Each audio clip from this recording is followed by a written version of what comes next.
such a constructive, forward-looking horizon like the one it has today, where old taboos are being thrown out the window.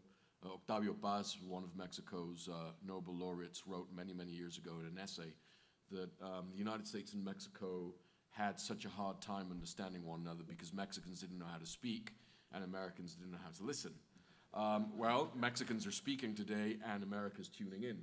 And I think that this forward-looking, forward movement and the synergy that exists in the relationship today with this administration, with this president, has never been better. But at the same time, public perceptions on either side of the border don't seem to match with the formal diplomatic relationship that exists between both countries. And one of the ways in which you gauge this is by a very toxic, divisive, polarizing debate in America over immigration. As most things in life, you need two to tango. And this is one issue where both the United States and Mexico will have to do heavy lifting. We need a comprehensive immigration reform in the United States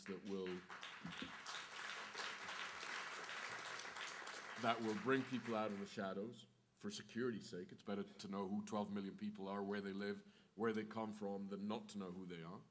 That brings back circularity to the labor movement between people across the border in a legal, orderly, transparent way. But at the same time, Mexico needs to grow at a faster rate of growth so that we can bridge the economic asymmetries that exist between our two nations and anchor those bold entrepreneurial women and men that are crossing the border in such a better paid job. At the end of the day, our loss is your gain. If Mexico can't hold on to these talented, bold, entrepreneurial women and men, we are the worse for it and we will not be able to grow. At the end of the day, again, Mexico needs to ensure that every single Mexican that crosses the border into the United States does so legally and through a designated port of entry. But in the meantime, we have to find ways, while we solve this conundrum, of ensuring that regardless of the immigrant status of those who are here, their rights are respected. I'm not going to walk into the dicey waters of whether the administration should have or should not have presented a challenge. The Mexican government, I'm not committing any diplomatic sins. The Mexican government has openly welcomed the administration's decision to challenge Arizona.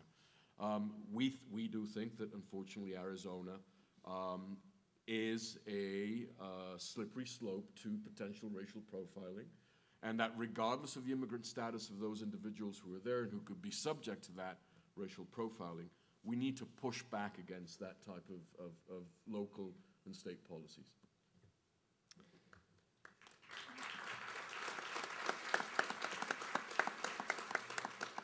Ambassador Francisco Villagrán.